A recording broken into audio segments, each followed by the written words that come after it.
"Do you have any pizza left from yesterday, sir?" Behind the counter, an employee in a gray apron glanced down at her. "What did you say?" he asked. Annie swallowed. "I was wondering," she said shyly, "if maybe you have any pizza left from yesterday." The employee leaned against the counter and sighed. "If you want pizza," he said plainly, "you take money out and buy it." He tapped the glass case. "This is a pizza shop, kid, not a place where we hand out free food." Annie nodded quickly. "I know," she said. Her voice was polite, respectful. I don't have any money." The employee looked at her again, then shook his head. "Well, that makes it simple." Annie hurried to explain, as if afraid the conversation might end before she finished. "Yesterday's pizza is okay," she said quickly. "Or even just the pieces that fall off the trays." She pointed timidly toward the metal pans where fresh pizzas were baked. "Sometimes there are crumbs left." The man rubbed his forehead. "You kids always say that," he muttered. Annie lowered her head slightly but continued speaking. "My mom isn't feeling well," she said softly. "And my little brother, his name is Marcus." The employee lifted his hand, stopping her. "Hey," he said, not angrily, but firmly. "Don't start telling me stories." Annie froze. The man leaned forward a little, lowering his voice. "You come in here almost every day asking the same thing." His tone wasn't cruel, just tired. "And every day there's a reason. A brother. A sick mom. Something." A few customers in line shifted uncomfortably. The employee sighed again and shook his head. "Look, kid, I'm not saying you're lying. I'm just saying this isn't how stores work." He gestured around the shop. "If we start giving food away every time someone asks, we won't have a business left." Annie didn't argue. She simply nodded. "I understand." She stepped back from the counter. Behind her stood a tall man holding a cup of black coffee. He had been listening quietly the entire time. Daniel Whitmore. He was the founder of Whitmore Pizza, the very company whose logo hung above the door of the shop they were standing in. Daniel rarely visited his restaurants anymore. His days were usually spent in conference rooms downtown, surrounded by executives and financial reports. But that morning he had stopped at this South Side location unexpectedly, and now he stood in line, watching a little girl ask for crumbs. Annie spoke once more, quietly. "It's okay," she said. Her voice carried no anger, only acceptance. "I'll come back another day." She turned slowly, preparing to leave. Behind her, Daniel felt something stir inside his chest. It wasn't a feeling he welcomed. Pity was something he had trained himself to ignore years ago. His father had once told him something Daniel never forgot. "No one gives you anything in this world," the old man used to say. "If you want something, you take it." Daniel Whitmore had built an empire believing exactly that. But watching the small girl standing quietly in front of the counter made that belief feel incomplete. Before he realized he was moving, Daniel stepped forward. "Give her a pizza." The employee turned. "Sir." Daniel placed a folded bill on the counter. "Actually," he said calmly, "give her two." The employee blinked. Then he recognized the man standing in front of him. "Oh, Mr. Whitmore, I didn't realize." "That's fine," Daniel said quietly. He nodded toward Annie. "Just make sure she gets something warm." The employee quickly grabbed a pizza box and slid a fresh pie from the warming rack. Steam rose from the slices as he closed the lid and set the box on the counter. Annie looked up slowly. Daniel crouched slightly so their eyes were level. "You asked for yesterday's pizza," he said gently, "but today's will taste better." Annie hesitated before taking the box. "Thank you, sir." Her voice was sincere, but careful, like someone who had learned that kindness sometimes disappeared as quickly as it appeared. Daniel expected her to open the box immediately. Instead, Annie lifted the lid just long enough to look at the slices inside. Then she closed it again. Carefully, she slid the pizza box into the worn backpack on her shoulders. Daniel frowned slightly. "You're not going to eat?" Annie shook her head. "It's for my mom." She paused. "And Marcus." Something inside Daniel shifted again. He watched as Annie walked toward the door. For a moment, Daniel didn't move. Then the older cashier beside the oven leaned over and spoke quietly. "That girl comes in here every week." Daniel turned. "She does?" The man nodded. "Always asking for yesterday's pizza." He shrugged. "Never eats it here." Daniel glanced toward the window. Outside, Annie's small figure moved slowly down the sidewalk. Something about that little girl standing there asking for crumbs had reached into a memory he had buried long ago. Without another word, he placed his untouched coffee on the counter. Then he pushed open the door and stepped outside. The cold wind hit him immediately. Down the street, Annie was already several steps ahead, and for reasons he could not yet explain. The billionaire began walking after her. Annie walked quickly once she stepped outside the pizza shop. Daniel Whitmore followed her from a distance. He told himself he was only making sure she got home safely. That was the explanation he preferred. But if he was honest, he knew something else had already begun pulling him forward. Annie never once looked behind her. Daniel stayed half a block away, walking slowly so the distance between them never disappeared. The billionaire of Whitmore Pizza, whose name was printed above hundreds of storefronts across the Midwest, had never imagined that one morning he would find himself quietly following a little girl through the south side of Chicago. But he kept walking. The streets here had a tired look, paint peeled from older buildings. Sidewalk cracks held thin layers of gray snow that had frozen overnight. A pair of older men stood outside a convenience store drinking coffee from paper cups and arguing softly about the Chicago Bears. Annie turned left at the next intersection. Daniel slowed as he reached the corner. From here, the street looked narrower, lined with aging apartment buildings that had seen better decades. Iron railings rusted along the stairs, and some windows had cardboard taped inside the glass. Annie walked straight to the third building from the end of the block. She climbed the concrete steps carefully, pushing the door open with her shoulder before slipping inside. Daniel stopped across the street. For a moment, he simply stood there. This was the point where a sensible person would turn around. A man with his reputation, his schedule, his responsibilities, he had no business standing in front of a rundown apartment building watching a child go home. Yet his feet carried him forward anyway. He crossed the street. The building door creaked when he pushed it open. Inside, the hallway smelled faintly of radiator heat, old paint, and something cooking 2 floors up.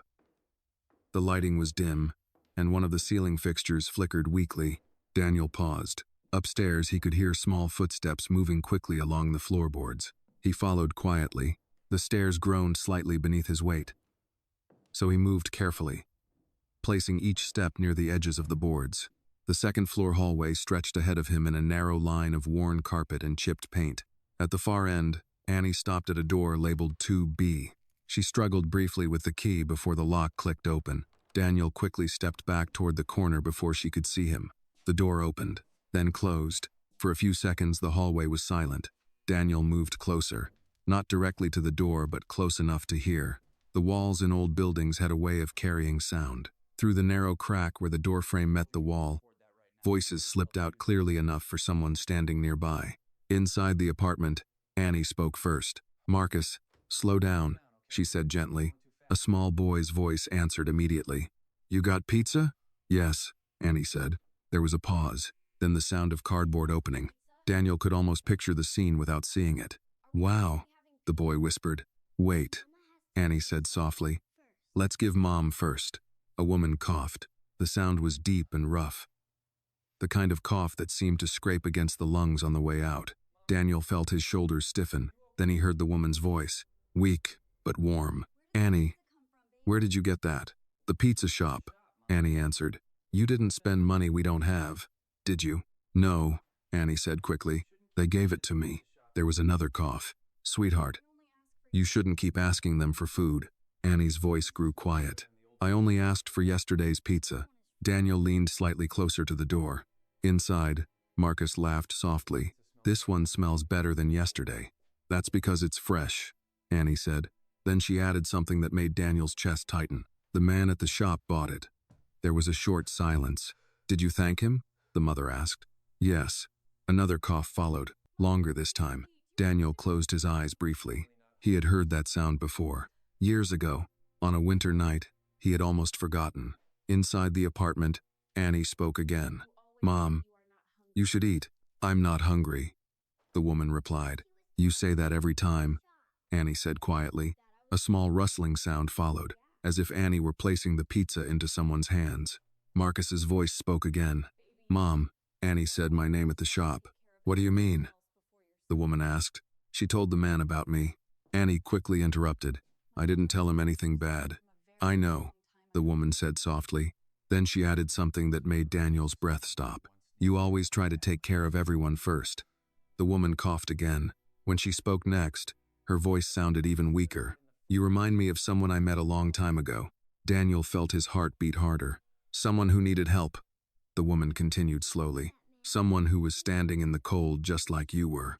Daniel's hand pressed against the wall beside the door. He knew that story. He had lived it. Inside the apartment, Annie asked quietly, "Did you help him?" "Yes." "Did he say thank you?" There was a small pause. Then the woman answered, "He did." Daniel leaned toward the crack beside the door. Through the narrow gap he could finally see inside the apartment.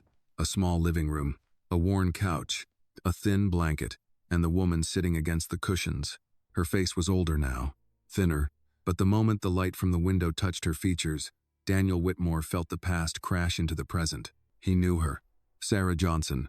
15 years ago, she had opened her door to a freezing young man who had nothing left. And now her daughter was knocking on pizza shop counters asking for crumbs. If this story touched your heart, please take a moment to like this video. Tell us in the comments where you are watching from, because we love seeing how far these stories travel. And if you believe kindness still matters in this world, subscribe to the channel and join us for more stories that remind us what humanity really looks like. Daniel stepped back from the door slowly. The hallway light flickered again above his head. For a long moment he simply stood there, staring at the floor. The woman who had once saved him was now struggling to breathe inside a cold apartment, and her 6-year-old daughter was trying to keep the family alive with leftover pizza. For the first time in many years, Daniel Whitmore felt something he had not allowed himself to feel: shame, and the quiet, growing certainty that this morning was about to change his life.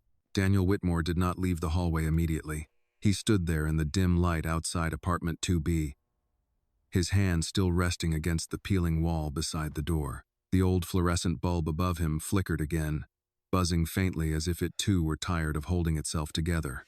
Inside the apartment, he could hear small movements: the rustle of a cardboard box, the quiet clink of a plate, a child's voice trying to whisper and failing. "Annie, can I have another slice?" "Not yet," Annie replied gently. "Mom needs to eat first." Daniel closed his eyes for a brief moment. He remembered that voice. Not Annie's, her mother's, Sarah Johnson. 15 years ago, the voice had been stronger, younger, confident in the calm way of someone used to helping others before helping herself. He remembered the night clearly now. Chicago winter, snow falling sideways, his body shaking from hunger and exhaustion after 2 days without proper food. He had collapsed near the entrance of a small grocery store on the west side. Most people had walked past. One woman had stopped, Sarah Johnson. She had helped him stand, half carrying him into the warmth of her apartment building lobby. He remembered the smell of soup, the scratchy blanket she had wrapped around his shoulders, and the sentence she had said while placing a bowl of hot food in front of him. "Everyone deserves one more chance." Daniel had never forgotten those words, but he had forgotten her face. Until this morning, inside the apartment, another cough echoed. Stronger this time. Daniel opened his eyes. Through the small crack beside the doorframe, he could see Annie kneeling beside the sofa. She held a slice of pizza carefully with both hands, offering it toward her mother. "Mom, please eat," Annie said softly. "I'm fine," Sarah replied weakly. "You always say that," Annie answered. Marcus spoke next. "I ate mine already." Daniel could hear the smile in the boy's voice. "Slow down," Annie said. "I was hungry." "I know." Daniel shifted slightly, careful not to make noise. The apartment looked small from what he could see through the crack in the door. The couch was worn, its fabric faded from years of use. A thin blanket covered Sarah's legs. Beside the couch stood a small table with a glass of water and a bottle of medicine that was nearly empty. Marcus sat cross-legged on the floor, chewing happily. Children had a way of finding joy even in places where adults saw only problems. Annie finally placed the slice of pizza into her mother's hands. "Just a little," she insisted. Sarah sighed quietly. "You should be eating, not me." "I will," Annie said. Marcus suddenly looked toward the door. For a moment, Daniel thought the boy had somehow seen him through the crack, but Marcus only pointed at the pizza box. "There's still more." "Yes," Annie replied. "We'll save some for later." Daniel felt a tightness growing in his chest. He had built an empire selling pizza.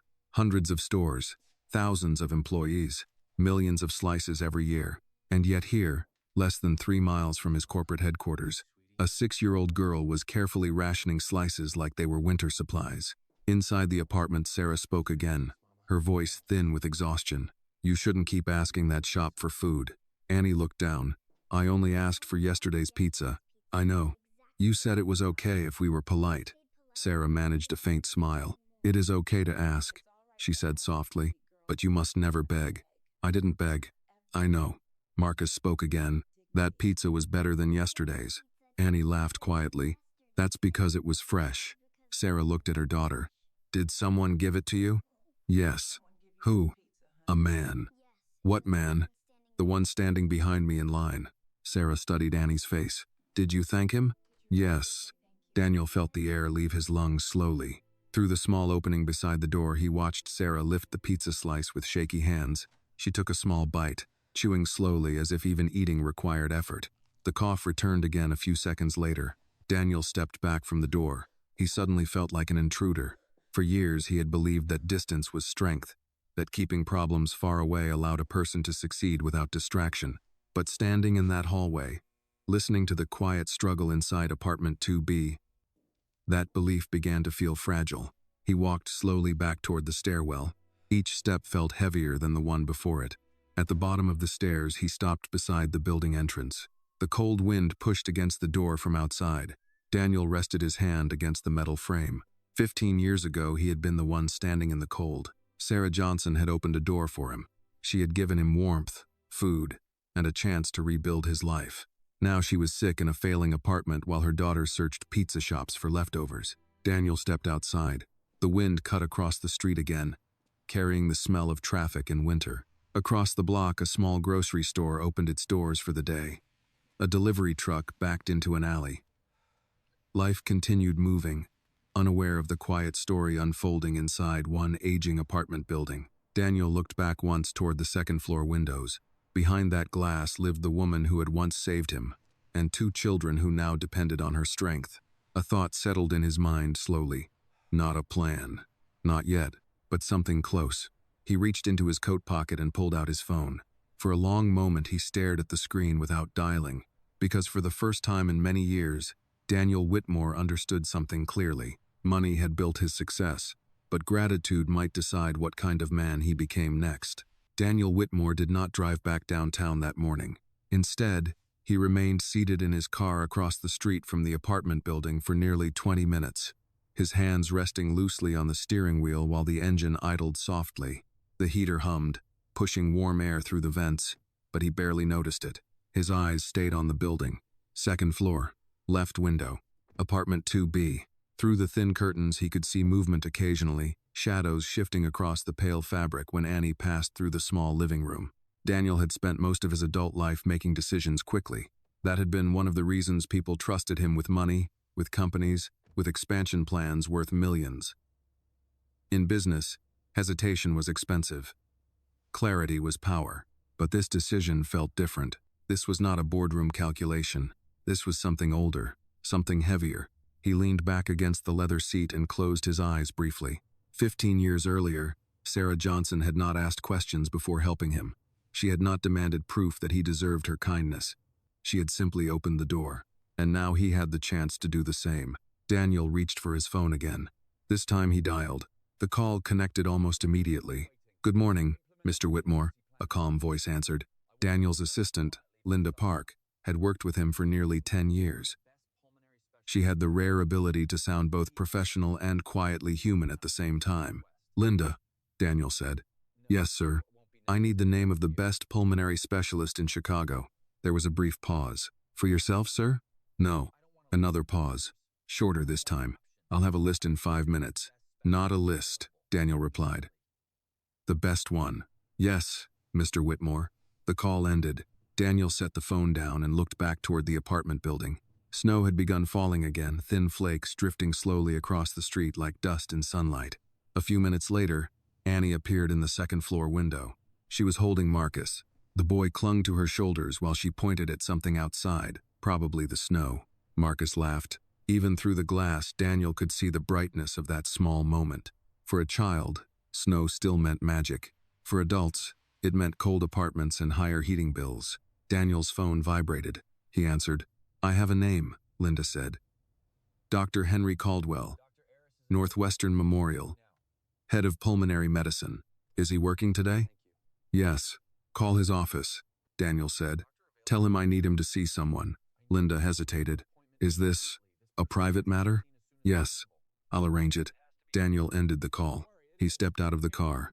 The wind caught his coat immediately, tugging at the fabric as he crossed the street toward the building entrance. This time he did not hesitate. The hallway smelled the same as before, radiator heat and old plaster. He climbed the stairs slowly. When he reached the second floor, he stopped outside apartment 2B. For a moment he listened again. Inside, he could hear Marcus laughing and Annie speaking quietly to him. Then the cough returned, longer this time. Daniel lifted his hand and knocked. The sound was gentle but clear. Inside the apartment, everything went quiet. Footsteps approached. The door opened halfway. Annie stood there. For a second, she simply stared at him. Recognition spread slowly across her face. "You're the man from the pizza shop," she said. Daniel nodded. "Good morning, Annie." She looked surprised that he knew her name. "You followed me?" Her voice carried no accusation, only curiosity. Daniel smiled faintly. "I wanted to make sure you got home safely." Annie considered that explanation carefully, the way children do when deciding whether adults are telling the truth. Before she could answer, Sarah's voice came from inside the apartment. "Annie? Who is it?" Annie stepped aside slightly. "It's the man from the pizza shop." There was a short silence. Then Sarah spoke again. "Please, let him come in." Daniel entered the apartment. The room was small but clean. A narrow couch stood against one wall, a second-hand coffee table in front of it.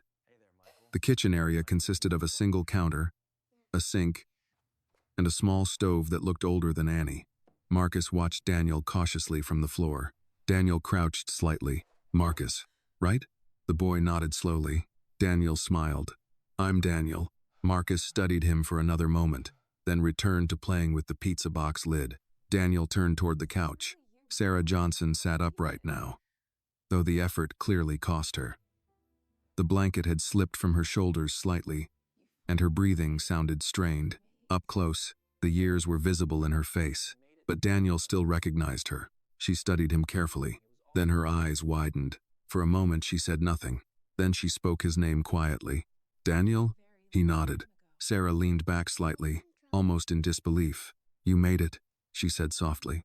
The exact same words she had spoken 15 years earlier when he woke up in her apartment. Daniel felt something tighten in his chest. "Because of you," he replied. Annie looked between them in confusion. "You know each other?" Sarah smiled faintly. "A long time ago," she said, her voice thin but warm. Marcus looked up again. "Mom, are we in trouble?" Sarah laughed weakly. "No, sweetheart." Daniel stepped closer. "You helped me once," he said gently. "Now it's my turn." Sarah shook her head slowly. "You don't owe me anything." Daniel glanced toward Annie and Marcus. "I think I do." He pulled a chair closer to the couch. "First," he said calmly, "we're getting you to a doctor." Sarah opened her mouth to protest. Daniel raised a hand slightly. "The best one in the city." For the first time since entering the apartment, Marcus grinned. "Doctors give stickers." Annie looked at Daniel carefully. "Will it cost a lot?" Daniel met her eyes. "Not for you." Outside the window, snow continued falling quietly across Chicago. Inside the small apartment, something had begun to change, and for the first time in many years, Daniel Whitmore felt certain he was finally repaying a debt that had waited far too long. Sarah Johnson agreed to the doctor only after Annie asked her twice. That was the part Daniel noticed most. Not the fear in Sarah's eyes when he mentioned a hospital. Not the instinctive pride that made her want to refuse help she clearly needed. It was the way her resistance softened the moment Annie touched her arm and said, very quietly, "Please, Mom." That one word carried more force than any argument Daniel could have made. "All right," Sarah said at last, though the answer came out with a cough at the end. "All right." Annie let out a breath she had clearly been holding in for days. Marcus, still seated on the floor with the pizza box lid in his lap, looked up and smiled as though all difficult decisions could be solved that simply. "Do I get to come too?" he asked. Sarah managed a small smile. "You always come too." Daniel took out his phone and texted Linda Park one line. "Need a car here now. Also winter coats for 2 children." The reply came almost instantly. On it, he slipped the phone back into his coat and looked around the apartment again, this time more carefully. The place was even smaller up close than it had seemed through the cracked hallway door. The radiator beneath the window looked old enough to belong in a museum. And though it hissed faintly, It clearly wasn't doing much. The kitchen sink held only 2 plates, 1 cup, and a saucepan. A laundry basket in the corner was folded neatly with clothes that had been washed and mended too many times. On the windowsill sat a jar with pencils, 2 crayons, and a single artificial flower faded by sunlight. Everything in the room said the same thing. Someone had been trying very hard to hold a life together with almost nothing. Daniel had seen wealth displayed in every form: careless wealth, inherited wealth, loud wealth, secret wealth. But there was a different dignity in a room where every object had been used carefully, repaired twice, and respected because there was no money to replace it. Annie had already moved into action. She pulled a small canvas bag from under the coffee table and began placing things inside with quick, efficient motions. A bottle of medicine, a folded scarf, a pair of socks for Marcus, a worn envelope of papers tied with a rubber band. Daniel watched her for a moment before speaking. "Do you always pack for your mother?" Annie didn't stop moving. Mostly, he repeated. She looked up briefly. "When she gets too tired." It was not a complaint. She said it with the plainness of a child stating the weather. Daniel felt a hard knot settle deeper in his chest. Sarah noticed the look on his face and gave a faint shake of her head. "She's had to grow up too fast," she said quietly. Her voice carried embarrassment, not self-pity. Daniel looked at Annie again. The girl was 6 years old and moved around that apartment like a second parent. He glanced toward Marcus. The boy had found one last crust inside the box and was eating it slowly, as if he understood that making food last was part of the day's work. A knock came at the door. Daniel crossed the room and opened it. Linda stood in the hallway beside a driver from the company. She held 2 new winter coats over one arm and a paper shopping bag in the other. Her expression did not change when she looked past Daniel into the apartment. That was one of the reasons he trusted her. She had the rare gift of seeing something difficult without turning it into theater. "Mr. Whitmore," she said. "Come in." Linda stepped inside and crouched immediately in front of Marcus and Annie, bringing herself down to their level instead of towering over them like most adults did. "Hi," she said gently. "I brought these for you." She held out the coats. One was dark blue, one was red. Marcus stared at them as though they had come from another planet. Annie didn't reach for hers right away. She looked first at her mother. Sarah gave a small nod. "Say thank you." "Thank you," Annie said softly. Marcus clutched the red coat to his chest. "This one's mine?" "It is now," Linda said. He smiled so brightly that Daniel had to turn away for a second. There was something about children receiving what should have been ordinary necessities: warm coats, decent shoes, enough food that made the world look more broken, not less. The driver stepped in next. "We're ready when you are, sir." Daniel nodded. He turned to Sarah. "Can you stand?" "With help." Annie moved at once, but Daniel gently stopped her with one hand. "I've got her." He knelt beside the sofa. "Sarah?" She looked at him for a long moment, and in that pause something passed silently between them. Memory, pride, reluctance, gratitude, maybe all of it at once. Then she placed her hand in his. It startled him how light she felt when he helped her rise. 15 years ago, she had steadied him in a winter doorway when he'd been too weak to stand on his own. Back then, her grip had been firm, certain.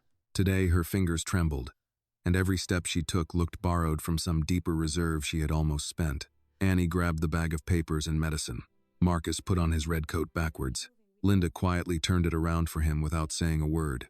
For one brief second, Sarah laughed. It was a weak laugh, interrupted by another cough, but it changed the room.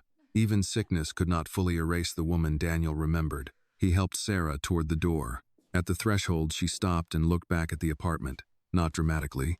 Not the way people look at a place they are sure they will never see again. This was different. The look of a mother counting what had been left behind. "Annie," she said, "did you unplug the hot plate?" "Yes." "And the bathroom light?" "Yes." Marcus lifted a mittenless hand. "I didn't touch anything."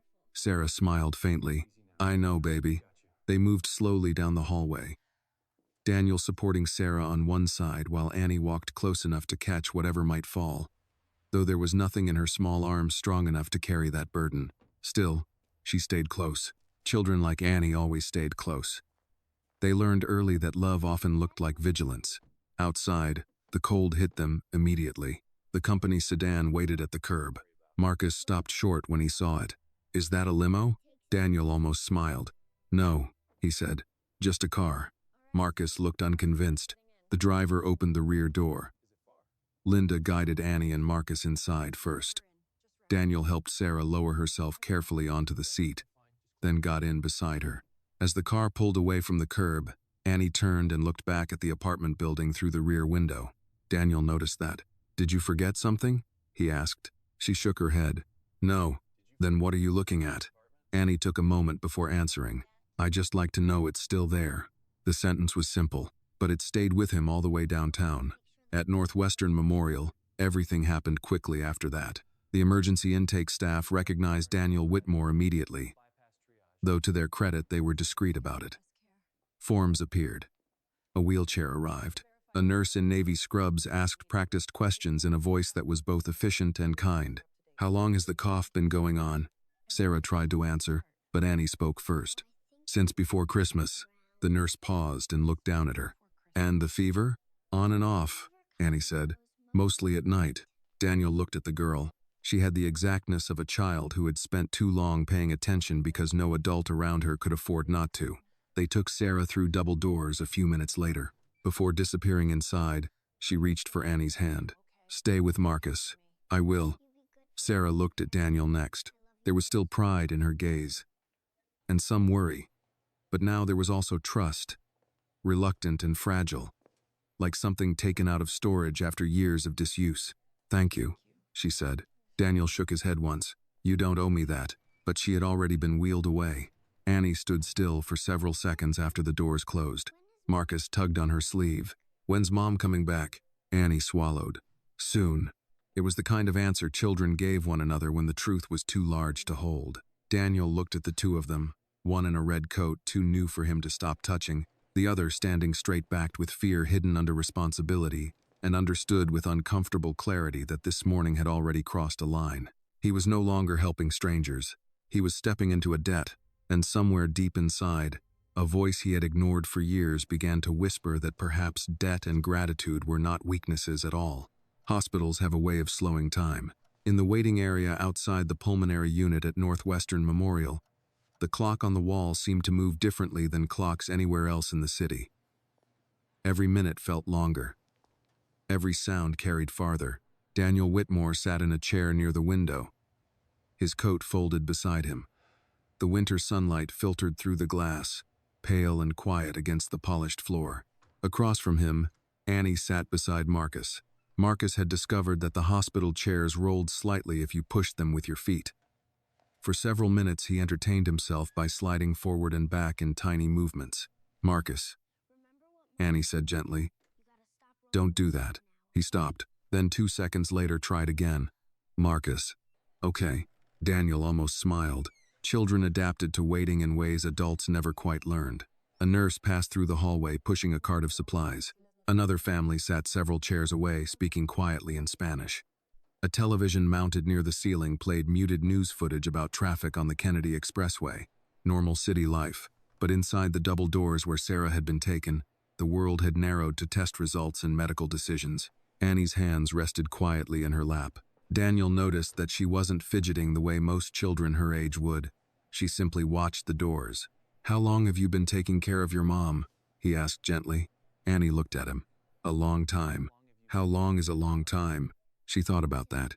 "Since last winter." "What happened last winter?" "She got sick." The words were calm, matter of fact. Daniel nodded slowly. "And before that?" "She worked at the grocery store." "Did you like that job?" Annie gave a small shrug. She was tired a lot. Marcus leaned toward Daniel suddenly. "Mom used to bring home cookies." Daniel raised an eyebrow. "Free cookies?" Marcus shook his head. "Broken ones." That made Daniel smile for real. Annie nodded. "The bakery sent the broken ones to the store." Marcus leaned back proudly. "They still tasted good." A few seconds later he added, very seriously, "Better sometimes." Annie looked back toward the hospital doors. "Mom said we shouldn't waste food." Daniel heard the echo of Sarah's voice in that sentence. A nurse approached them. "Are you Mr. Whitmore?" "Yes. Dr. Caldwell will speak with you now." Daniel stood. He looked at Annie. "Stay here with Marcus." She nodded immediately. "We will." The nurse guided him down the hallway and through the double doors into a quieter section of the hospital. Dr. Henry Caldwell waited near a glass office overlooking the winter skyline. He was in his early 60s, tall, with silver hair and the steady posture of someone who had spent decades delivering both good and bad news. "Mr. Whitmore," he said, extending his hand. Daniel shook it. "How is she?" Dr. Caldwell motioned toward the office. "Let's sit." They stepped inside. Daniel remained standing. The doctor studied him for a moment before speaking. "Your friend is very sick." Daniel didn't flinch. "What are we dealing with?" Dr. Caldwell folded his hands. "Severe pneumonia complicated by untreated lung infection." "How long?" "Months. Possibly longer." Daniel exhaled slowly. "Can you treat it?" "Yes." The doctor paused. "But treatment will not be simple." Daniel waited. "She's malnourished, exhausted. Her immune system has been under strain for too long. Recovery will take time and proper care." Daniel nodded. "Then we'll give her both." Dr. Caldwell watched him carefully. "Do you know this woman well?" Daniel hesitated. "Not well enough." The doctor leaned back slightly. "Most people who bring someone into my unit don't stay." Daniel understood the meaning behind that sentence. "They pay the bill," Dr. Caldwell continued quietly, "and disappear." Daniel looked through the window toward the city. Chicago stretched across the horizon, steel and glass shining under winter light. Somewhere beyond those buildings stood the apartment where Annie had carefully divided pizza slices the night before. "I'm not disappearing," Daniel said. Dr. Caldwell studied him for a few seconds longer. Then he nodded. "Good." The doctor stood. "We've started antibiotics and oxygen therapy. The next 48 hours are important." Daniel finally sat down. "Can she see her children?" "For a few minutes." Dr. Caldwell opened the office door. "But not yet. She needs rest first." They walked back into the hallway. Outside the waiting area, Annie immediately stood. Marcus was half asleep against her shoulder. "What did the doctor say?" she asked. Daniel crouched down so his eyes were level with hers. "He said your mom is strong. Is she going to be okay?" Daniel didn't answer right away. Children like Annie deserved honesty, but they also deserved hope. "He's going to help her get better," Daniel said. Annie studied his face. She seemed to measure whether that sentence contained truth. Finally, she nodded. Marcus woke up just enough to ask, "Can we see her?" "Soon," Daniel said. The boy leaned his head back against Annie's shoulder again. A few minutes later, Linda Park arrived. She carried 2 paper bags and a tablet tucked under her arm. "Lunch," she said simply. She handed Annie a sandwich and a small bottle of milk. Marcus sat up immediately. "Is that for me?" "It is." Within seconds, he was eating with the focus only hungry children possess. Annie took smaller bites. Daniel noticed that she still kept glancing toward the hospital doors. Linda sat beside him. "I've arranged a private recovery room for Sarah Johnson," she said quietly, "and a temporary apartment nearby if needed." Daniel nodded. "Good." Linda hesitated. "There's something else." "What?" She turned the tablet toward him. On the screen was a photograph. A man in an expensive coat stood outside Whitmore Foods headquarters downtown. Daniel recognized him immediately. Victor Langley. Langley owned a rival food distribution company and had been trying for years to buy out several of Whitmore's restaurant suppliers. "What does he want now?" Daniel asked. Linda lowered her voice. "He's been asking questions." "About what?" "About you." Daniel frowned. "Specifically," Linda continued, "why you canceled 2 meetings this morning and spent the day at a hospital with a woman from a low-income housing block." Daniel looked back toward Annie and Marcus. Marcus had fallen asleep again with the sandwich still in his hand. Annie carefully wrapped the remaining half in a napkin so it could be saved for later. "Let him ask," Daniel said quietly. Linda studied him. "You know how people like Langley operate." "Yes. They'll look for weaknesses." Daniel watched Annie for another moment. Then he turned back to Linda. "For years," he said calmly, "I believed compassion was a weakness. And now?" Daniel leaned back in the hospital chair. "Now I'm starting to think it might be the only strength that matters." Across the waiting room, Annie looked up and met his eyes. For a moment, she gave him a small, uncertain smile, and Daniel Whitmore realized that somewhere between the pizza shop and the hospital hallway, the direction of his life had already begun to change. Sarah Johnson opened her eyes just after sunset. By then, the hospital room had changed color. The pale winter light that had filled it earlier was gone, replaced by the muted gold of lamps and the soft green glow of monitors. The city beyond the wide window had turned into a field of distant lights, scattered across the dark. Daniel Whitmore was sitting in the chair beside her bed when she stirred. He had told himself he would leave after making sure the children were settled. He had told himself there were calls to return, decisions waiting downtown. A company that did not pause simply because one memory had walked back into his life. But he had stayed. Now he rose quietly as Sarah blinked against the light. For a few seconds she looked disoriented, caught somewhere between fever and waking. Then her gaze found him, and recognition settled in slowly. "Daniel," she said. Her voice was weaker than it had been in the apartment, but clearer. He stepped closer. "How are you feeling?" She gave the faintest hint of a smile, like somebody parked a truck on my chest. Daniel let out a breath that was almost a laugh. "That sounds promising. It means I'm awake enough to complain." "That does sound promising." Sarah shifted slightly against the pillows. Even that small movement seemed to tire her. "How long was I asleep?" "A few hours. And the kids, they ate." "Marcus fell asleep twice. Annie didn't want to leave the waiting room until the nurse promised she could see you." Sarah closed her eyes briefly, relief moving across her face in a quiet wave. "She worries too much."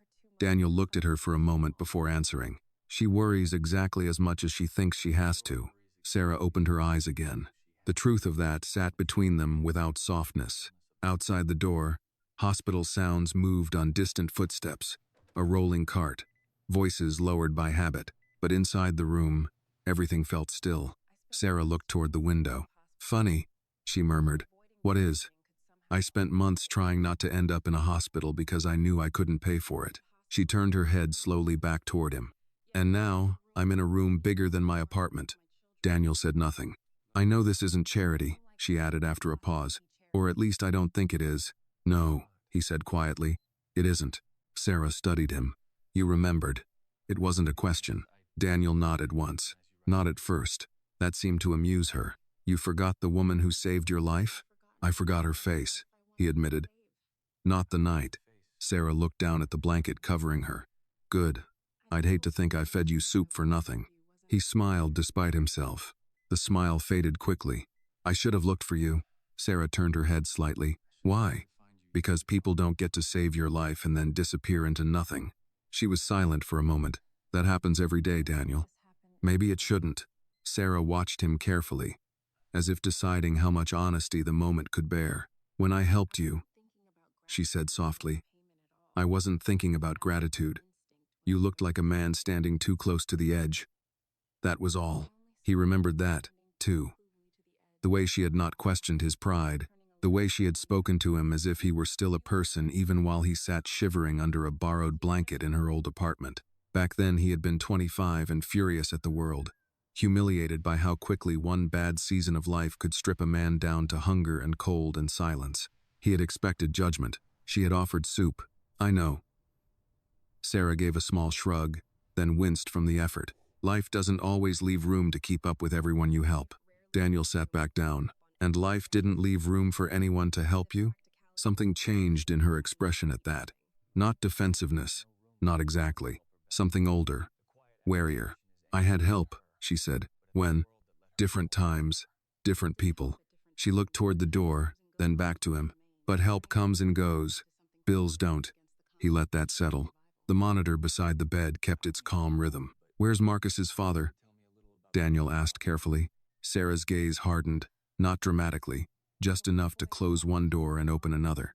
"Gone. That long?" "Long enough." Daniel nodded once. He had learned years ago that some answers carried enough finality on their own. "And Annie's?" Sarah looked away. For a moment he thought she wouldn't answer. "Annie's father died when she was 2, she said quietly. "Construction accident outside Joliet. Wrong safety harness. Wrong supervisor. Wrong day." Daniel's jaw tightened. "Did the company pay?" Sarah gave him a look that said she had no energy for rich man questions with easy endings. They paid exactly what the law forced them to pay. There it was, he thought. The old American sentence. The one every poor family learns sooner or later. Exactly what the law forced them to pay. No more. Never more. Sarah's eyes drifted shut for a second, then reopened. "I worked after that," she said. "Then I worked more. Then I got sick and told myself it was just a cough." She gave a breath that almost became a laugh. Turns out lungs don't care about optimism. Daniel leaned forward slightly. You're not going back to that apartment. She looked at him directly. That wasn't a suggestion, was it? No. A faint smile touched one corner of her mouth. You got bossier. I got older. You got rich. That too. She watched him for several seconds. Then, very softly, she asked, why now? He knew what she meant. Not why the hospital. Not why the room. Why this level of attention? Why this insistence? Why her? Daniel looked at his hands before answering.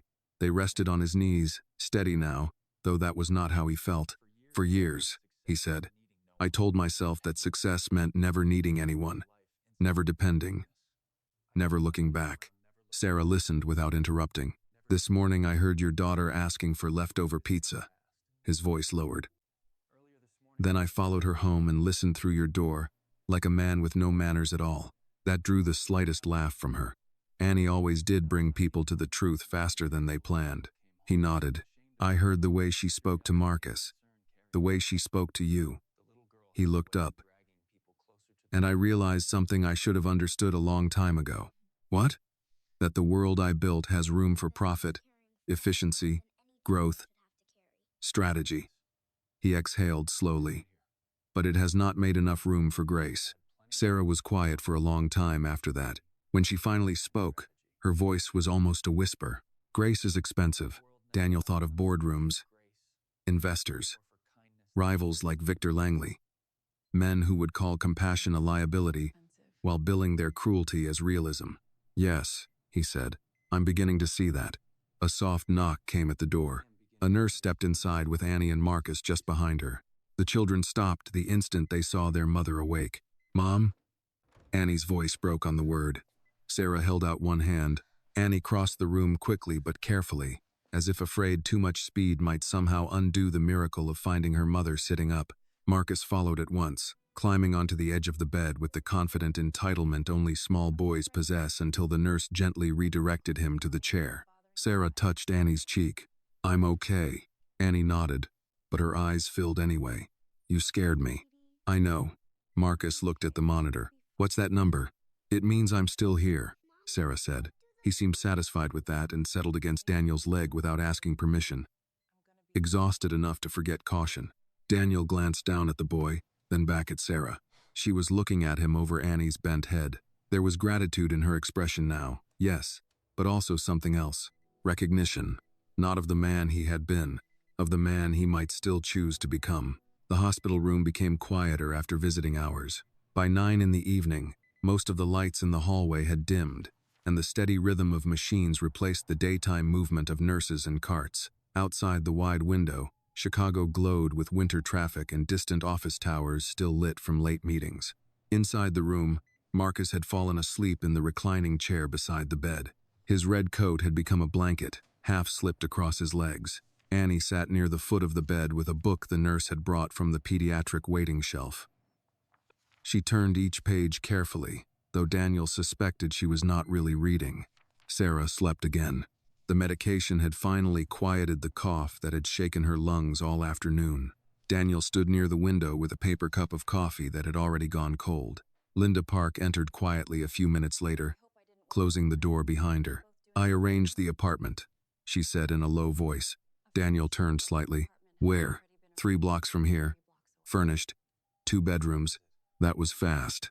Linda gave the smallest shrug. Chicago real estate moves faster when your name is on the paperwork.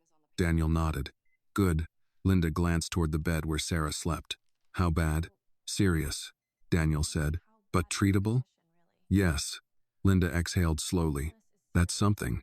Across the room, Annie lifted her head. Is Mom okay? Daniel walked over and crouched beside her chair. She's resting, he said. That's part of getting better. Annie looked relieved, but only a little. Children like Annie didn't trust easy reassurances. They had learned too early that adults often said, everything is fine when it clearly wasn't. Can we stay here tonight? She asked. Daniel looked toward Linda briefly, then back at Annie. Yes. Marcus stirred slightly in the chair but didn't wake. Annie closed her book and set it carefully on the small table. Thank you, she said. Daniel studied her face for a moment. You don't have to thank me every time. Yes, I do. Why? Because Mom says people stop helping when they feel invisible. Daniel leaned back slightly on his heels. That's a very serious idea for someone your age. Annie shrugged. Mom says I listen too much. Linda smiled faintly from across the room. She might be right. For several minutes, the room remained quiet again. Marcus snored softly in the chair. The city lights outside the window flickered across the glass. Finally, Annie spoke again. Mr. Whitmore? Daniel looked at her. You can call me Daniel. She nodded but didn't repeat the name. Instead, she asked the question that had clearly been waiting. Why are you helping us? Daniel expected that question. Children eventually asked it.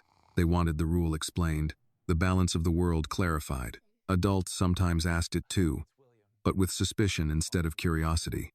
Daniel rested one arm on the back of the chair. Your mom helped me once, he said. Annie looked toward the bed. When? A long time ago. Marcus stirred again, half awake. Did she give you pizza? Daniel smiled. No. Then what? Something better. Marcus blinked slowly. What's better than pizza? Daniel thought about that. Hope, he said. Marcus seemed unsure about that answer but accepted it for now and drifted back to sleep. Annie remained quiet. Then she asked, Are you rich? Linda coughed softly in the corner. Daniel almost laughed. Yes. How rich? Linda covered her mouth, trying not to react. Daniel leaned closer to Annie. Rich enough that buying pizza is not a big problem. Annie nodded slowly. That's good. Why? Because Marcus likes pizza a lot. Daniel glanced at the sleeping boy. I noticed. A soft knock came at the door. The nurse stepped in. Mrs. Johnson is waking up again, she said gently. Annie stood immediately. Can I see her? For a few minutes. Annie walked carefully to the bedside. Sarah opened her eyes slowly. When she saw Annie standing there, she smiled, though the smile was tired. You should be asleep, she said. So should you.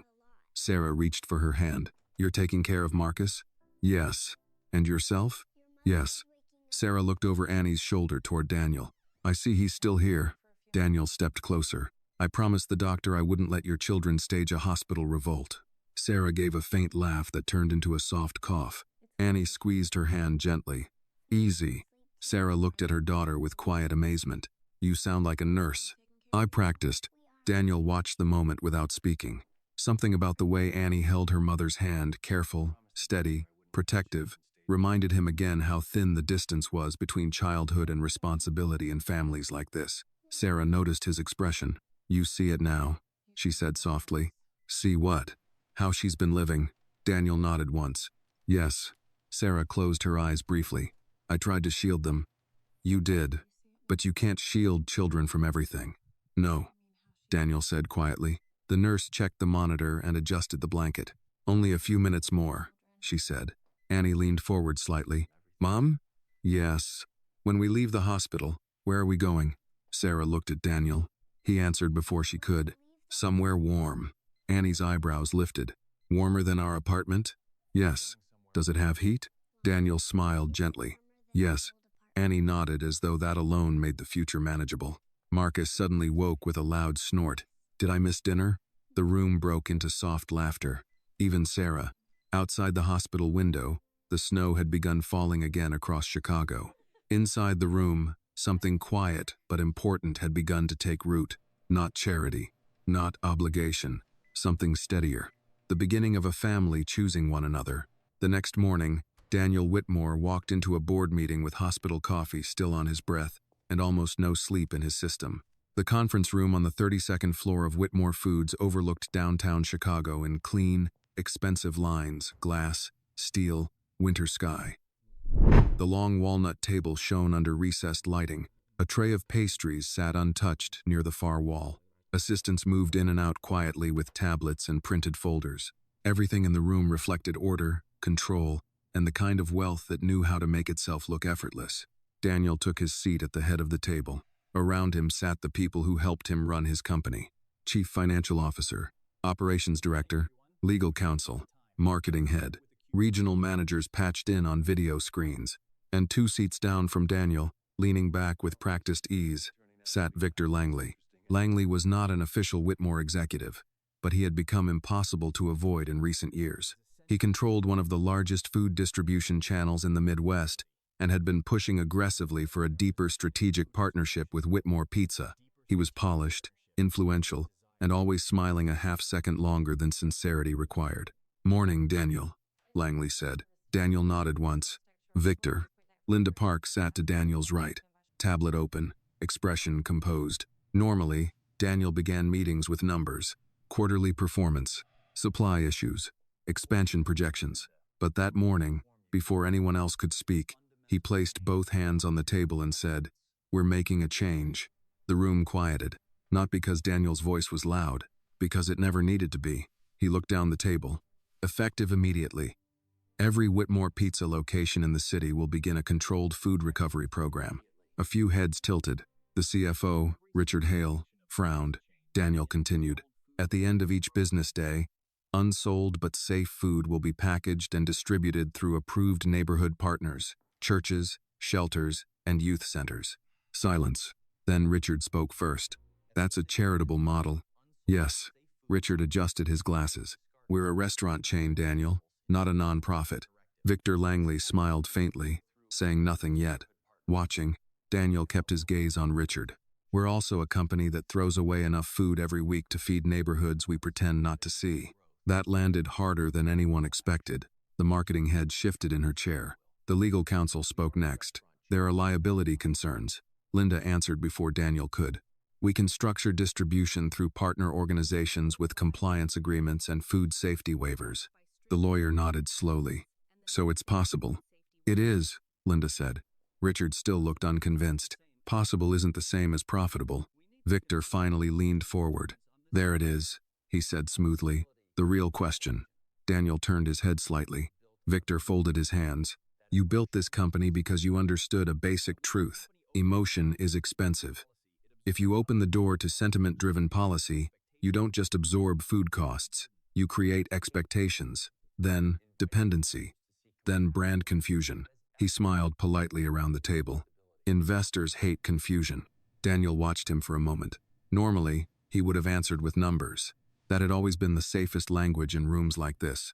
Instead, he said, "A 6-year-old girl asked one of my employees for leftover pizza yesterday." The room went still. Victor's smile faded, though only slightly. Daniel continued. "She offered to take crumbs if that was all we had left." No one moved. Richard looked down at the table. The marketing head stopped typing. "One of our stores told her to bring money next time," Daniel said, "because the shop was not a charity." Victor exhaled through his nose. "And you're rebuilding policy around one emotional anecdote?" Daniel looked directly at him. "No, around a truth."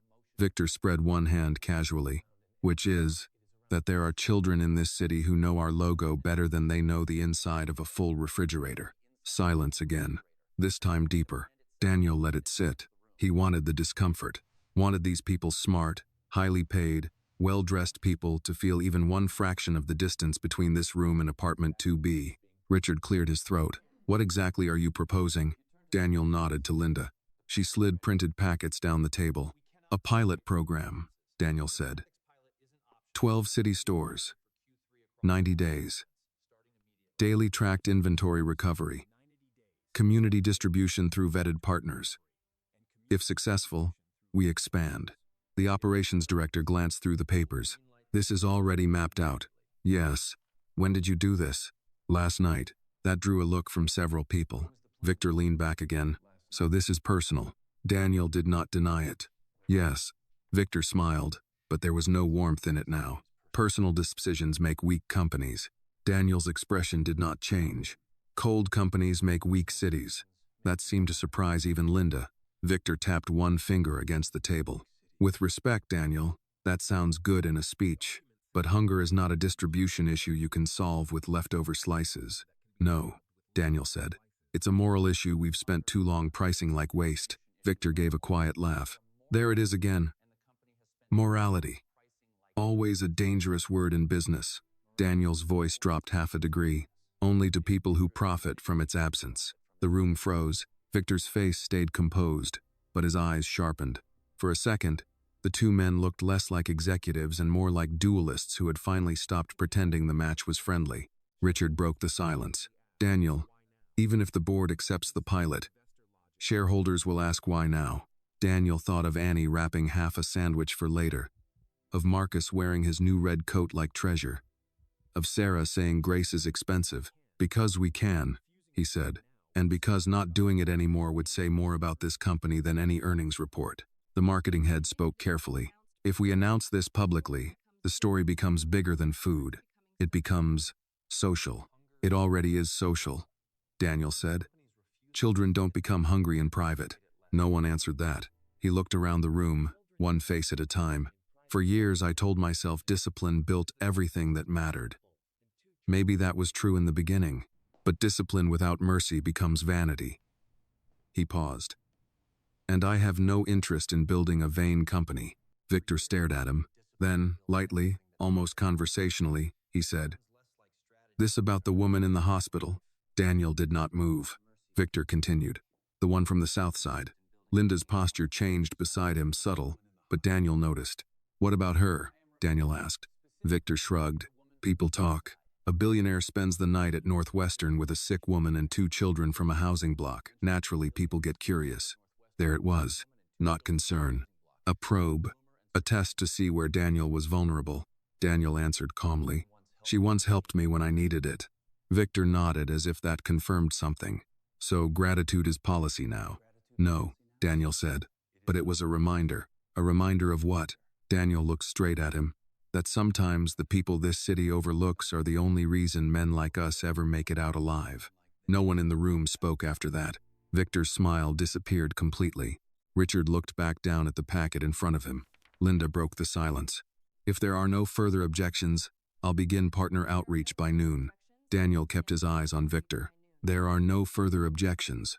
It was not a question. One by one, heads around the table nodded.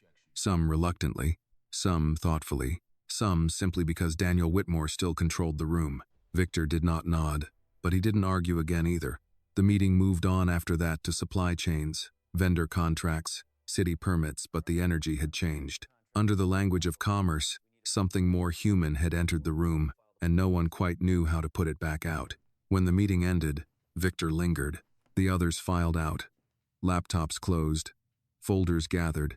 Linda remained near the door, pretending to review notes while clearly listening. Victor buttoned his coat slowly. "You've changed overnight," he said. Daniel stood by the window, looking out over the city. "No, I remembered something overnight." Victor stepped closer. "Be careful. The world doesn't reward softness." Daniel turned toward him. "Maybe that's the problem." Victor held his gaze for a few seconds, then smiled again, that old polished smile, thinner now. "We'll see." He left. Linda closed the door behind him.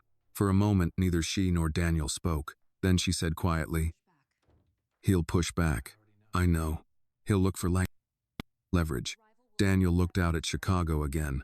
Somewhere below, beyond the towers and traffic and smoke-colored sky, Annie was probably sitting beside her mother's hospital bed, still trying to be older than 6. "Let him look," Daniel said. Linda studied him.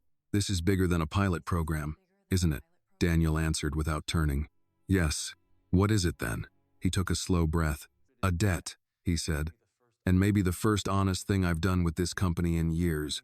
By the time Daniel Whitmore returned to Northwestern Memorial that evening, the snow had stopped and Chicago had settled into the gray calm that followed a long winter storm. The hospital lobby was quieter than it had been that morning. The rush of visitors had faded into the slower rhythm of evening nurses and tired families waiting under dimmed lights.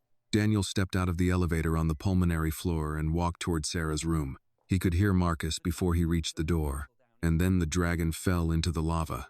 Annie's voice answered calmly, "That's not how the story goes. It is if the dragon is bad." Daniel paused outside the door for a second, listening. There was laughter inside, real laughter. He pushed the door open gently. Marcus sat cross-legged on the floor beside the hospital bed, using folded napkins as pretend mountains. Annie was perched on the edge of the chair, reading from a children's book Linda had brought earlier. Sarah rested against the pillows, watching them. She looked tired, but different from the day before. Color had returned faintly to her cheeks. When Annie noticed Daniel, she lowered the book. "You're back." Marcus spun around. "Did you bring pizza?" Daniel lifted a small paper bag. "Close." Marcus scrambled to his feet. Inside were 3 grilled cheese sandwiches from the hospital cafe. Marcus inspected them carefully. These are not pizza. That's true. But they're good? They're very good. Marcus accepted this logic and immediately took the largest one. Sarah shook her head weakly. That boy eats like winter is coming. Marcus spoke with his mouth full. It always is. Even Sarah laughed at that. Daniel set the remaining sandwiches on the tray beside Annie. You eat too, he told her. She nodded and took a small bite, but Daniel noticed what she did next. She wrapped half of the sandwich carefully in a napkin and placed it in her coat pocket. For later? He asked. Annie looked slightly embarrassed. Just in case. Daniel said nothing. But the sight of that quiet habit, saving food even in a hospital room, settled somewhere deep in his chest. Sarah noticed too. She's learning to trust things will be there tomorrow, she said softly. Daniel met her eyes. That takes time. A knock came at the door. Dr. Caldwell entered, tablet in hand. Evening, he said. Marcus waved enthusiastically with his sandwich. Hi, doctor. The doctor smiled. How's our patient? Sarah shrugged slightly. Breathing still hurts. That's normal. He checked the monitor beside the bed. The antibiotics are working. Daniel leaned forward slightly. That's good news. It is, Caldwell said. But recovery will take patience. Sarah looked down at her hands. Patience I can manage. Dr. Caldwell studied her for a moment. I'd like you here for several more days. She nodded. Whatever it takes. The doctor turned toward Daniel. Walk with me for a moment. Daniel followed him into the hallway. The door closed softly behind them. Caldwell leaned against the wall. She's stronger than I expected. That's good. Yes, the doctor said. But strength has limits when someone has carried everything alone. Daniel understood the meaning immediately. The kids, he said. Yes. Daniel glanced through the window and the door. Inside, Annie had resumed reading while Marcus pretended the sandwich wrapper was a rocket ship. They won't be alone, Daniel said. Caldwell studied him. I assumed as much. Daniel crossed his arms lightly. Doctor, can I ask something? Of course. What happens after she leaves here? Caldwell didn't answer right away. She'll need weeks of recovery. Proper food, warm housing, regular treatment. Daniel nodded. All of that is already arranged. The doctor raised an eyebrow. I had a feeling. Daniel hesitated. There's something else. What? Daniel took a breath. I want to help them long term. Caldwell watched him carefully. Out of gratitude? Yes. And Daniel thought about Annie's careful voice asking if the new place had heat, and because I think they deserve stability. The doctor nodded slowly. That's not the same thing. No, and that difference matters. Daniel looked back through the door again. Do you think Sarah will accept help? Caldwell smiled slightly. She's proud. I noticed. But she's also a mother. The doctor gestured toward the room. When recovery becomes about those 2 children, pride usually learns how to bend. Daniel nodded quietly. Inside the room, Marcus suddenly pressed his face against the glass window in the door. He waved both hands. Daniel waved back. Caldwell chuckled softly. You've already crossed a line with them, you know. Daniel frowned slightly. What line? The one between kindness and responsibility. Daniel leaned against the wall. I think that line disappeared yesterday. The doctor gave a thoughtful nod. Well, he said, pushing away from the wall. In my experience, the best families are rarely the ones people plan. They returned to the room. Marcus immediately announced, The doctor says Mom is getting better. Caldwell raised both hands. I said, improving. Marcus looked at Daniel. That means better. Daniel smiled. Yes, it does. Sarah watched the scene quietly. When the doctor left, she looked at Daniel again. You're doing too much. Daniel shook his head. No. Yes, she insisted gently. People don't usually rearrange their lives for strangers. Daniel pulled the chair closer to the bed. You're not a stranger. Sarah studied him. That was 15 years ago. Daniel nodded. And it still counted. She looked at Annie and Marcus. They count more. Exactly.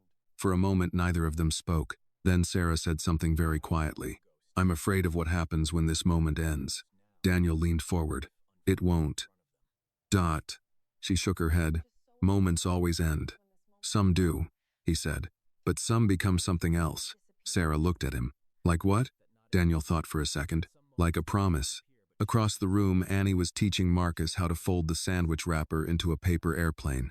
Marcus launched it across the room. It landed softly against Daniel's shoe. He picked it up and handed it back. Marcus grinned. See? It flies. Daniel nodded. Yes, it did. And for the first time since that morning in the pizza shop, Daniel Whitmore allowed himself to believe that maybe something larger than coincidence had placed that small voice behind him in line. A voice asking for leftover pizza. A voice that had quietly begun changing everything.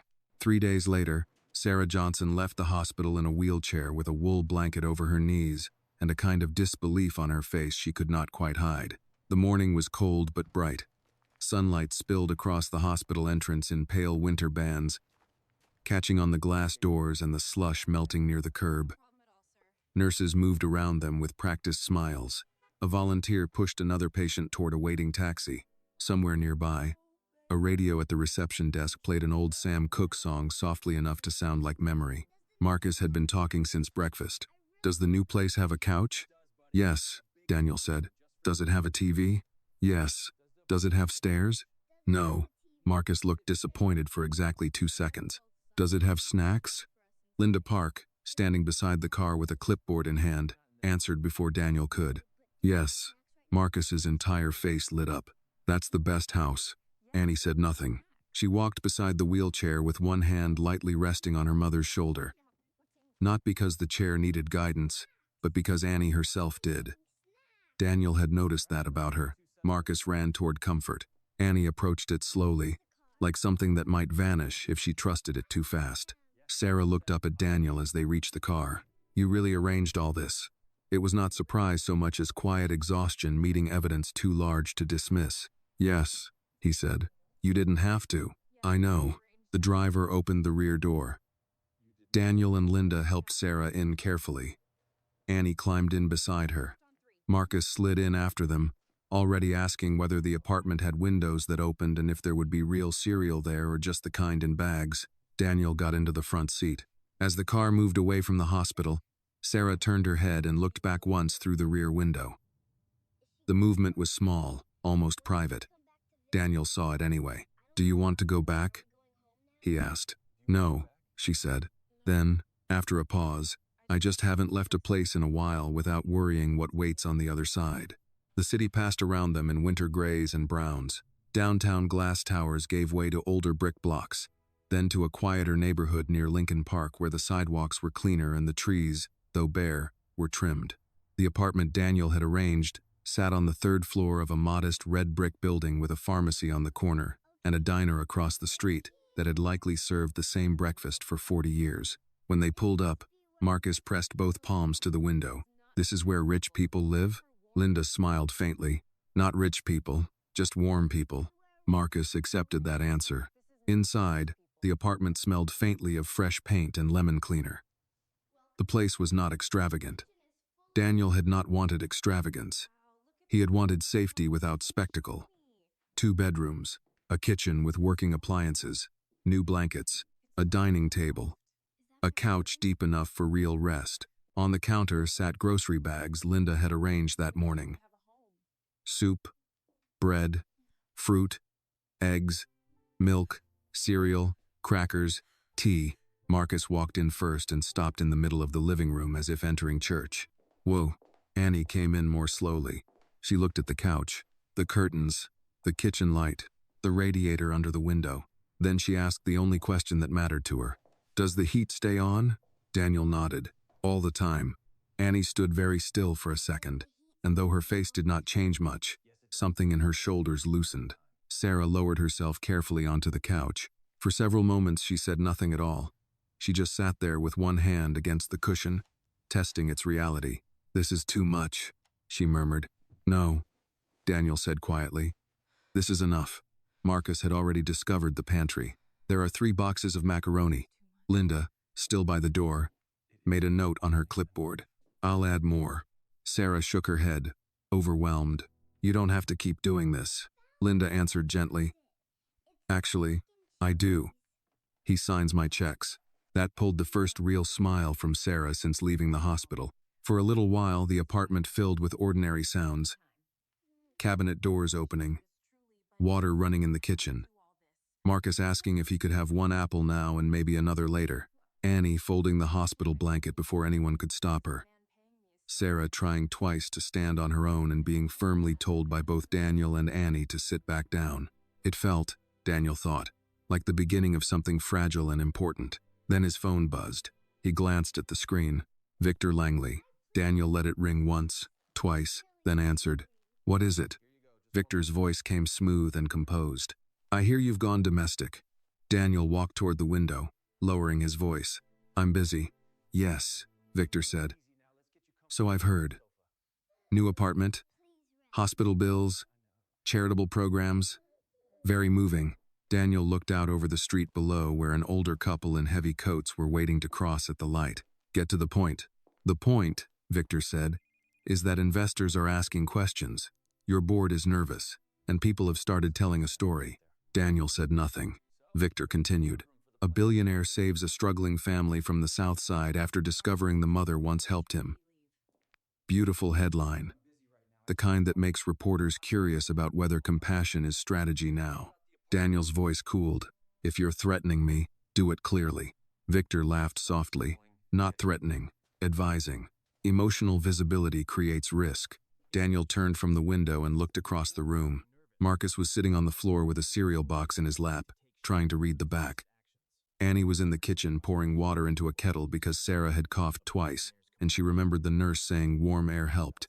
Sarah herself sat on the couch wrapped in a gray throw, watching both children with the stunned, careful look of a woman unaccustomed to being able to rest, while her children moved through a safe room. Daniel answered without taking his eyes off them. "Everything worthwhile creates risk." Victor was silent for a moment. Then, "You've changed." "No," Daniel said. "I've decided not to pretend anymore." He ended the call. When he turned back, Sarah was watching him. "Bad news? Just a man who mistakes control for wisdom." "That sounds expensive." "It usually is." Sarah looked toward Annie in the kitchen. "She's pretending not to listen." "I know," Annie called from the stove. "I'm not pretending." Marcus lifted his head. "I'm listening a little." The room laughed. A little later, after Linda left and the groceries were put away, Daniel stood to go. He had stayed longer than he meant to. Long enough for Marcus to decide that the chair by the window was Daniel's chair. Long enough for Annie to stop glancing at him every time he moved. Long enough for Sarah to fall briefly asleep on the couch with her hand still resting near the edge of Marcus's sleeve. At the door, Annie walked with him into the hallway. She stood there in the warm apartment light, small and serious, one hand on the doorknob. "Are you coming back?"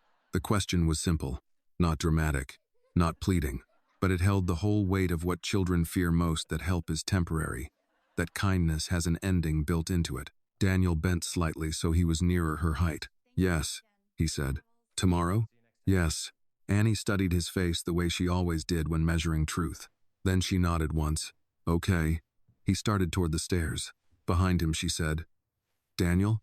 He turned. "Thank you for not making us feel like a problem." For a moment, the hallway seemed very quiet. Daniel looked at the child in the doorway, the warm apartment behind her, the life that only a few days ago had depended on crumbs and caution. "You were never the problem," he said. He left her with that, and as he walked down the stairs and out into the sharp evening air, Daniel Whitmore understood that the real test of a man's character was not whether he could rise from hardship. It was whether, after rising, he remembered to reach back. 7 months later, the stone bench outside Whitmore Pizza on Clark Street had a small brass plaque fixed to its side. Most people walking past never noticed it. It was simple, just one line. "For the day a small voice reminded us what hunger really sounds like." Autumn sunlight filtered through the trees along the sidewalk, scattering gold leaves across the pavement. Chicago had softened after summer. The wind was cooler now, but not yet cruel the way winter would eventually become. Inside the restaurant, the afternoon crowd was steady. Families, construction workers, office employees grabbing late lunches, and near the front counter, Annie Johnson stood on a small stool beside the register. She was 7 now. Her hair was tied back in a careful braid she had learned to do herself. She wore a red sweater that Sarah insisted made her look official, though Annie claimed it was simply warm. Marcus sat in a booth nearby with a comic book and a slice of pizza that had already lost most of its cheese to enthusiastic eating. On the wall behind the counter hung a framed photograph. It showed 2 old yellow rubber gloves, the kind used for washing dishes and scrubbing floors. Beneath the photo was another small plaque. hands that worked before anyone noticed. Customers often asked about it, and Annie always answered the same way. They remind us that people who work quietly are still important. That had become part of the story now. Not the whole story, but the beginning.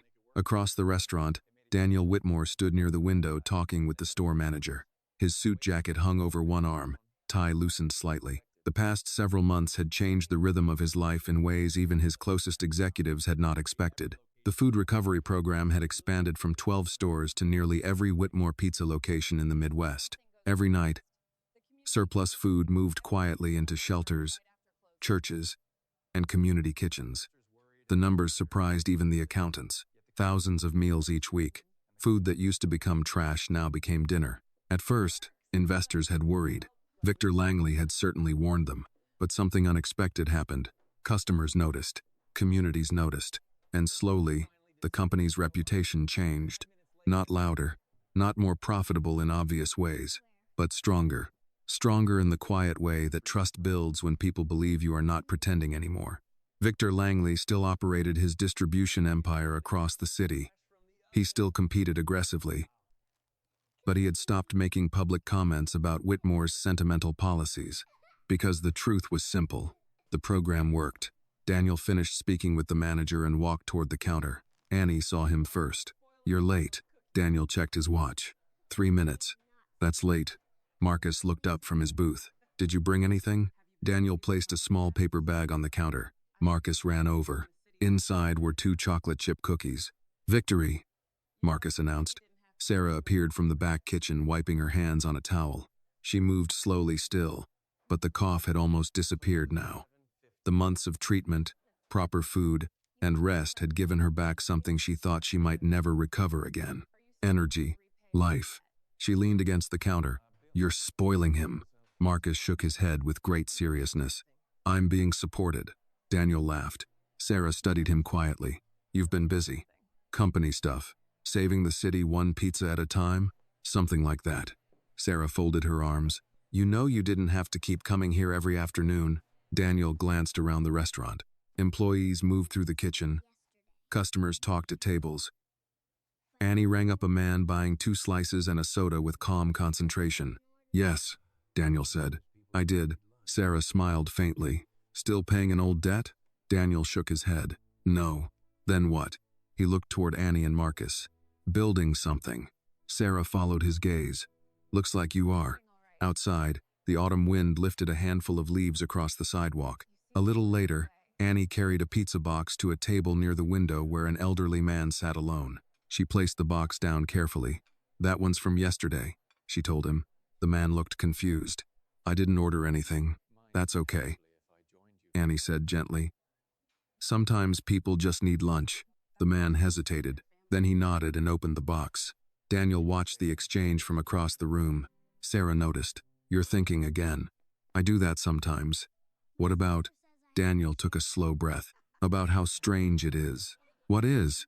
"That everything started with one question." Sarah looked curious. "What question?" Across the restaurant, Annie laughed as Marcus tried to balance 2 slices of pizza at once. Daniel remembered the voice behind him in the pizza line months earlier. "Small, Polita, careful. Do you have any pizza left from yesterday, sir?" He said the words aloud. Sarah nodded slowly. "That question saved us." Daniel looked out the window toward the street. "Maybe it saved me too." At that moment, Marcus ran back to the counter. "Daniel," Annie says, "I have to share." "That sounds fair." Marcus thought about this carefully. Then he handed Daniel half of a cookie. "Okay. But only because you bought them." Daniel accepted it. Outside, the wind carried another swirl of leaves past the restaurant windows. Inside, the warmth of ovens and voices filled the room. And for the first time in many years, Daniel Whitmore stood in the middle of something that had nothing to do with power or money. Just a small family, a busy pizza shop, and the quiet understanding that sometimes the people who seem to have nothing are the ones who give the world its most important reminders. Sometimes love does not arrive loudly. Sometimes it walks in on tired feet, asks for yesterday's pizza, and changes everything. The story reminds us that true kindness often begins with the smallest moments. A simple question from a hungry child asking for yesterday's pizza reveals a deeper truth about the world around us. Many people struggle quietly. unseen by those who pass them every day. The lesson is that compassion should not depend on wealth, status, or convenience. Sometimes the greatest change begins when someone chooses to notice, to listen, and to care. Gratitude, empathy, and the courage to help others can transform not only the lives of those in need, but also the hearts of those who choose to give. In the end, real strength is not measured by power or success, but by how we treat the most vulnerable people around us. This video is a work of fiction created with the assistance of artificial intelligence. All characters, events, and situations are not real and do not represent any actual people or true stories. The content is intended for storytelling and emotional illustration only.